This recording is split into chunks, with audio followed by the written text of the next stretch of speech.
2 days before Briar's 9th birthday, my phone buzzes on the kitchen counter. I'm elbow deep in dishwater, scrubbing dried macaroni off a pot, when Corinne's text lights up the screen. Money is tight, and the truck is acting up. We can't make the drive. Tell Briar we're sorry. I dry my hands on a towel that's more holes than fabric and read it again. The truck. The Ford F-150 I bought in my name. That I pay for every month. That Thad drives like he earned it. Briar's at the table behind me, adding final touches to the ceramic mug she spent 6 weeks making. Her tongue pokes out the corner of her mouth, the way it does when she concentrates. Blue glaze, 3 coats, because she wanted it perfect for Grandpa. Mom? Her voice cracks. Are they coming Saturday? I should lie. Tell her maybe. Tell her we'll see. Tell her anything except the truth that's already forming in her eyes, because she can read my face better than I can hide it. They can't make it, honey. Grandma says the truck's having problems. She doesn't cry right away. Just stares at the mug, at the wonky handle she worked so hard to attach, at the thumbprint she left in the clay that I told her made it special instead of ruined. Then the tears come. Silent at first, then hiccuping sobs that shake her whole body. I hold her on the couch until she falls asleep, her face hot and swollen against my shoulder. She asks what she did wrong. I tell her nothing. Nothing at all. But she doesn't believe me. 9 years old and already learning that love gets rationed. After I carry her to bed, I do what every pathetic, lonely person does at midnight. I scroll Instagram. Carrick's profile loads, and there they are, my parents, in Aspen. The photo is geotagged at The Little Nell. I recognize the lobby from a travel show I watched once, back when I thought maybe I'd have money for vacation someday. A Christmas tree towers behind them, 20 feet of twinkling lights and gold ornament excess. Thad holds a champagne flute. Corinne beams, her arm around a pair of professional skis wrapped in a red bow. $800 worth of skis for Carrick's son. I know because the brand is tagged. The caption, Grandparents of the Year, spoiling the air. I read it 5 times. Then I zoom in on Thad's face, on his satisfied smirk, on the way he's standing straighter than he has in years, because he's somewhere that matters, with someone who matters. Not here. Not with Briar, who matters so little they couldn't even bother with a believable lie. The sadness I expect doesn't come. Instead, something cold and sharp settles in my chest, calcifying around my ribs like ice forming over a lake. Rage, but the kind that doesn't scream, the kind that plans. I open my banking app. My hands don't shake the way they did 5 years ago when I signed papers I couldn't read. They're steady now, deliberate, as I navigate to the American Express account and lock the card. Then I remove Thaddeus Sterling as an authorized user. A pop-up asks if I'm sure. I tap yes. Next, I pull my credit report. I've never done this before, always too afraid of what I might find. But tonight, fear feels irrelevant compared to what I've already seen. The report loads in sections. Credit cards, student loans, the truck payment, everything I expect. Then I see it. A hard inquiry from 3 months ago. A personal loan for $12,500, issued by a lender I've never heard of. Purpose listed, club membership upgrade. I call the fraud department. The hold music is tinny and repetitive, cycling through the same 30 seconds of jazz for 18 minutes. I don't hang up. When the agent finally answers, I navigate the security questions with answers only I should know. My first pet's name. My mother's maiden name. The street I grew up on. I need to hear the loan application recording. I tell her. Keys click on her end. Just a moment. Static crackles through the line. Then Corinne's voice fills my ear, smooth and confident, reciting my social security number like she's ordering coffee. And your mother's maiden name? Sterling, Corinne says. Her own maiden name. She doesn't even hesitate. First pet? Buttons. The tabby cat I had when I was 7. The agent comes back on. Ma'am, is this your voice on the recording? No. My throat feels tight. That's my mother. I hang up after giving them my information for the investigation. The apartment is quiet except for the rain still hammering the windows and the hum of the refrigerator kicking on. I walk to the counter where Briar's mug sits, wrapped in tissue paper, waiting for grandparents who chose champagne in Aspen over cake in Oregon. The clarity hits me all at once, sharp and undeniable. They didn't just hurt me, they chose to rob their granddaughter's future to fund their ego. I pick up my phone and navigate back to my banking app, screenshot the locked credit card. Then I pull up the fraud department's website and start filling out forms. Police report first. Then the Federal Trade Commission identity theft affidavit. No tears. Just checkboxes and signature lines, and the methodical documentation of betrayal. For 5 years, I've chosen family peace over everything else. Over sleep, over financial stability, over my own dignity. I chose it because I thought I owed them for keeping me alive after my husband died. But I look at that mug, at the careful way Breyer glazed it, at the love she poured into something for someone who couldn't be bothered to drive 3 hours for her birthday, and I choose her instead. Then I call the police and report them for fraud and identity stealing. By morning, the loan is flagged for investigation. American Express confirms the permanent removal of the authorized user. I file the police report online, my coffee going cold beside the keyboard as I type out every detail I can remember. I leave the mug on the counter, the tissue paper loose around it. They're still in Aspen, probably sleeping off expensive wine, unaware that the ATM of Adeline just shut down permanently. The American Express declines at 11:43 on Saturday morning, Mountain Time. I'm scrubbing dried oatmeal off Breyer's breakfast bowl when my phone starts vibrating across the counter like something possessed. Aunt Maura calls first. I stare at her name on the screen, remembering the last time we spoke. She'd lectured me about gratitude for 20 minutes after I mentioned I couldn't afford Breyer's field trip because the monthly payment to my parents had cleared early. I answer. Your father is in a panic. Maura's voice cuts through before I say hello. His card isn't working. He has high blood pressure, Adeline. If he has a stroke in that lobby, that's on you. The oatmeal bowl slips, catches on the edge of the sink. I steady it with fingers that remember signing loan documents while grief hollowed me out. I locked the card, I say. You what? I removed him as an authorized user. The card is mine. Silence. Then, after everything they've done for you, after they saved you when... I hang up. The phone buzzes again immediately. Carrick this time, calling from Aspen where she's supposed to be having money troubles. Dad is making a scene in the lobby. Her voice is tight, embarrassed. You're ruining my spa weekend. Whatever this is about, fix it. Through the phone, I hear Thad's voice in the background, loud enough that other guests must be watching. Something about ungrateful daughters and financial abuse. No, I say. Excuse me? I said no. I'm not fixing anything. Carrick inhales sharp. You're being selfish. This is so typical of you, always making everything about... I hang up again. My phone vibrates with a voicemail. Corinne's voice trembles through the speaker when I play it back. How could you embarrass us like this after everything we've done? We raised you better than this. We're your parents, Adeline. Your parents. I delete it. Then I look at the ceramic mug still sitting on the counter. Breyer's thumbprint visible in the blue glaze, uneven and perfect. She'd worked on it every Tuesday after school for 6 weeks. Asked me 3 times if Grandpa would really like it, if the color was right, if the handle was strong enough. I pick up my phone again. Block Maura. The screen asks if I'm sure. I tap yes. Block Carrick. Same question. Yes. Block Corinne. My finger hovers. She's my mother. The woman who took my phone at the funeral and promised she was helping.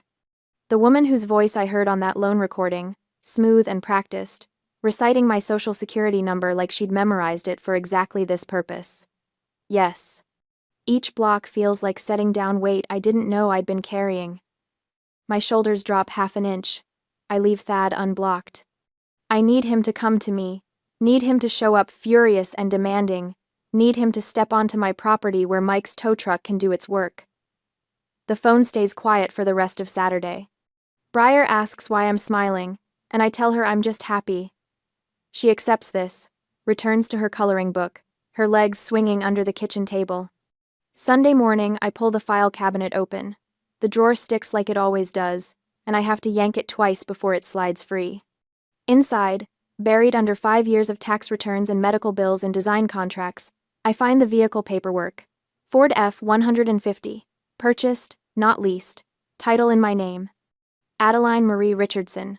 Sole owner. Thad drives it like it belongs to him. Parks it in the country club lot where his golf buddies can see it. Complains about the gas mileage. Texts me when it needs an oil change like I'm his personal mechanic. But it's mine. I photograph every page. The purchase agreement, the title, the insurance documents listing me as the primary. I save them to 3 different folders on my phone, email them to myself, print copies that I slide into the manila envelope with the police report and the FTC affidavit. Then I search private property impound laws Oregon and read for 2 hours. Mike Kowalski answers on the 3rd ring. His voice is gravel and cigarettes, familiar from the one time he towed my neighbor's abandoned sedan last spring. I need a truck towed from my driveway. I say, Tuesday afternoon. But the driver is going to be standing right there and he's going to argue. Mike is quiet for 3 seconds. Then, it your truck? Title's in my name. Then I don't care who argues. What time? 2 o'clock. Maybe 3. I'll text you when they arrive.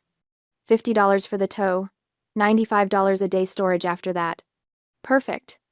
He hangs up without saying goodbye. I add his number to my favorites.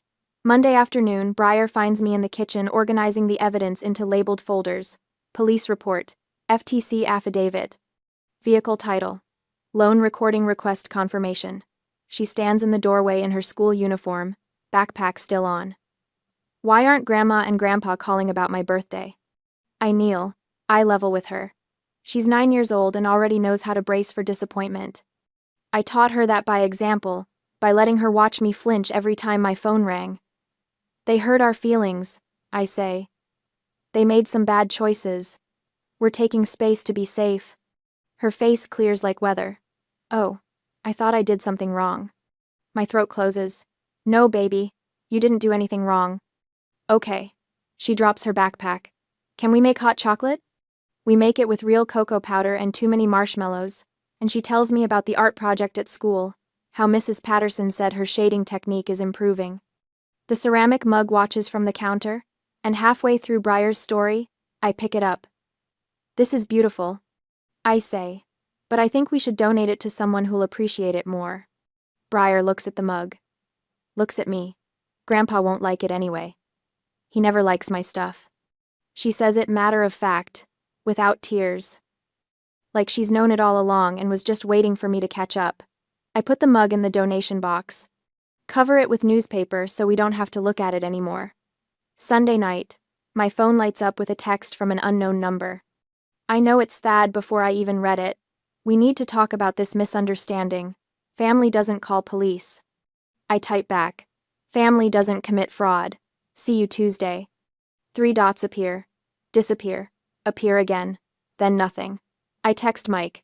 They land Tuesday afternoon. I'll confirm the time tomorrow.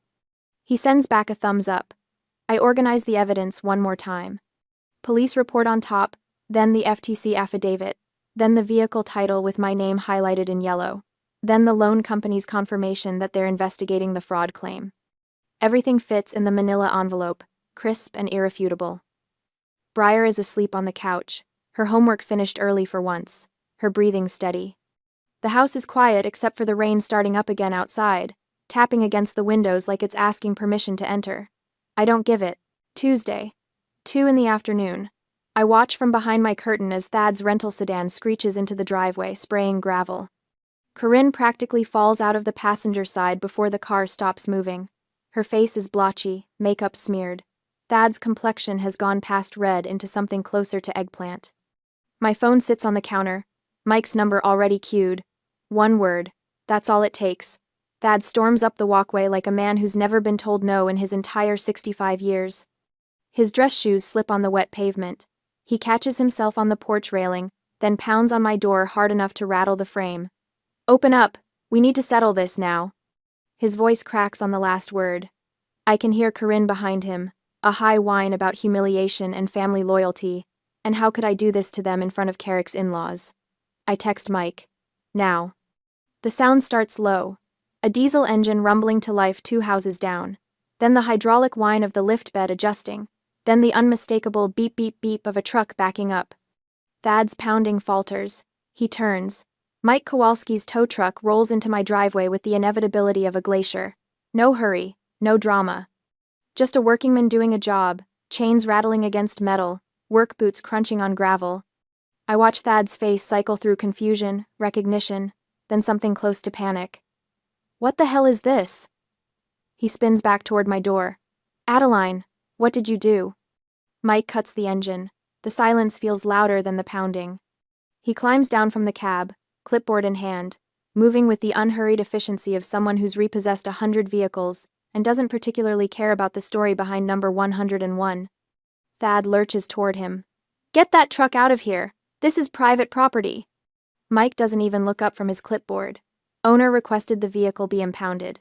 That would be Adeline Richardson, sole owner, no cosigner. "You got documentation saying otherwise. I'll wait while you get it." He won't wait. We both know it. Thad's mouth opens and closes. I can see him doing the math, running through every manipulation tactic in his arsenal, trying to find the angle that turns this around. The problem is simple. I own the Ford F-150. Not him. Never him. Just because he's been driving it for 2 years doesn't make it his. Mike crouches beside the truck, hooking chains under the front axle with practiced movements. The metallic clang echoes across the street. I notice Mrs. Patterson on her porch, 3 houses down, phone raised, recording. Mr. Chen, from across the street, has come outside, arms crossed. The Hendersons are visible through their front window. An audience. Perfect.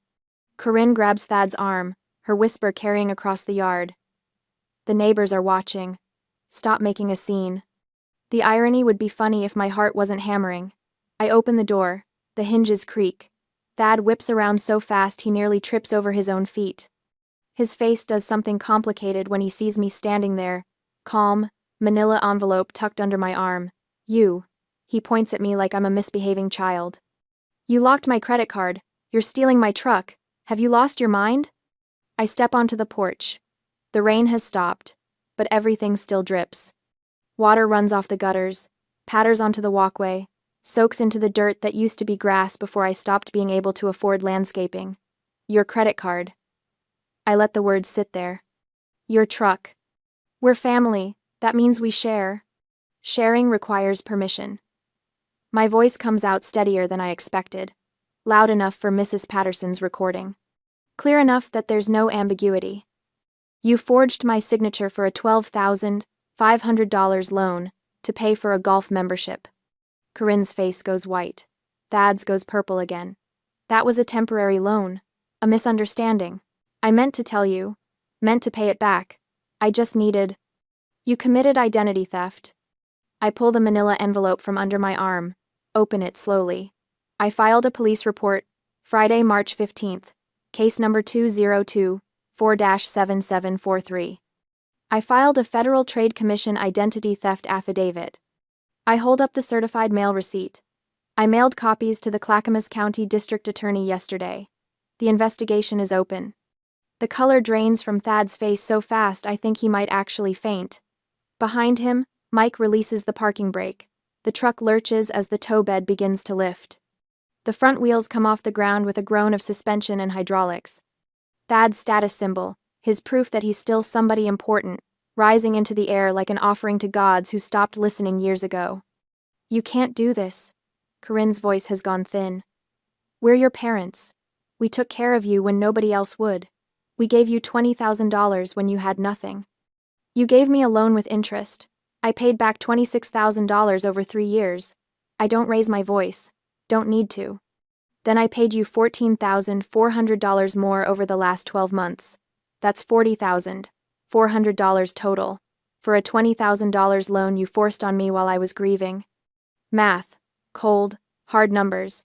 The one language Thad actually speaks. "The truck stays here," he says. "We need it." The truck goes to impound. Storage fee is $95 per day, until you can prove legal ownership. I look at Mike. "Morrison and 72nd? "Yes, ma'am." Mike climbs back into the cab. Thad takes a step toward me. His hands are shaking. "You're making a huge mistake. Family doesn't call the police on family. When this backfires, when everyone knows what you've done, when everyone knows I stopped my parents from committing felony fraud." I meet his eyes. I'll survive that conversation. The truck is fully lifted now, back wheels still on the ground, ready to roll. Mike puts it in gear. I hold up the envelope again. "You can leave now and call a lawyer. Or you can stay on my property, and I'll add witness harassment to the felony fraud indictment. Your choice. You have 30 seconds. For the first time in my entire life, I watch my father look small. The bluster drains away. The threats die in his throat. He looks at Corinne, who's crying now, mascara running down her face in black rivers. "This isn't over," he says. "Yes, it is." I step back inside and close the door. Lock it. Deadbolt. Chain. Through the window, I watch them stand there for another moment, frozen, the truck rolling away behind them. Then Thad turns and walks back to the rental car. Corinne follows, her shoulders shaking. They don't look back. I lean against the door, envelope pressed to my chest, and wait for my hands to stop shaking. They don't. But I'm still standing. 2 days later, the letter arrives on thick cream paper, the kind attorneys use when they want you to know you're being threatened by someone important. I turn it over in my hands, noting the embossed return address. Mitchell and Howe, family law specialists. Inside, 3 paragraphs of legal language boil down to this: return the truck within 5 business days or face a lawsuit for elder abuse and theft of property. I read it twice. Then I laugh, a sound that scrapes my throat raw. Briar looks up from her math homework. "Mom?" "Nothing, honey. Just grown-up nonsense." The voicemail from Aunt Maura comes an hour later. I play it on speaker while washing dinner dishes, Briar safely upstairs. "Your mother is in the hospital." Maura's voice trembles with practiced distress, stress-induced chest pains. "The doctors say it's from emotional trauma. You did this, Adeline. You put your own mother in the hospital because you couldn't be the bigger person and just give them back their truck." Their truck, the Ford F-150 titled solely in my name, paid off with my bank account, insured under my policy. I grip the edge of the sink. My reflection wavers in the window above the faucet. For a second, I see myself at 29, nodding while Corinne took my phone, agreeing when Thad sold my husband's car for half its value. The girl who believed being taken care of meant being controlled. The conditioning runs deeper than bone. It lives in the space between heartbeats, whispering that I'm ungrateful, that I'm cruel, that family forgives. I delete the voicemail. My hand shakes anyway. Rachel finds me the next morning at the coffee shop where we meet every Thursday. I slide into the booth across from her, and she takes one look at my face. "What happened?" I show her the letter. Then I play Maura's voicemail, the one I saved in a moment of weakness at 3 in the morning. Rachel's expression hardens. "They stole your identity. They committed fraud. They are not the victims here." But what if she really is in the hospital? Then she's experiencing the consequences of her own choices. Rachel reaches across the table, grips my wrist. "Adeline, they forged loan documents in your name. That's a felony. You didn't put her anywhere. She put herself there." The words land like river stones, solid and cold. I find Jonathan Pierce through a consumer protection forum online. His office occupies the 2nd floor of a converted warehouse in downtown Portland, all exposed brick and industrial lighting. He's younger than I expected, maybe 40, with silver already threading through dark hair. I spread the evidence across his desk: the police report, the FTC affidavit, the loan application recording with Corinne's voice reciting my social security number, the American Express statements showing 4 years of unauthorized charges, totaling $6,000 for cigars, country club lunches, leather goods my father didn't need, the vehicle title for the Ford F-150, my signature alone on the ownership line. Jonathan reviews each page in silence. When he finally looks up, his expression is granite. "We aren't defending against their threats," he says. "We're prosecuting." The word prosecution hits different than defense. It tastes like power instead of fear. Can we actually do that? You have documented fraud, identity theft, and financial exploitation. The question isn't can we, it's how hard do you want to hit. I think of Briar crying herself to sleep while they toasted champagne in Aspen. As hard as the law allows. Jonathan drafts the demand letter over the next 3 days. He reads it to me over the phone before sending.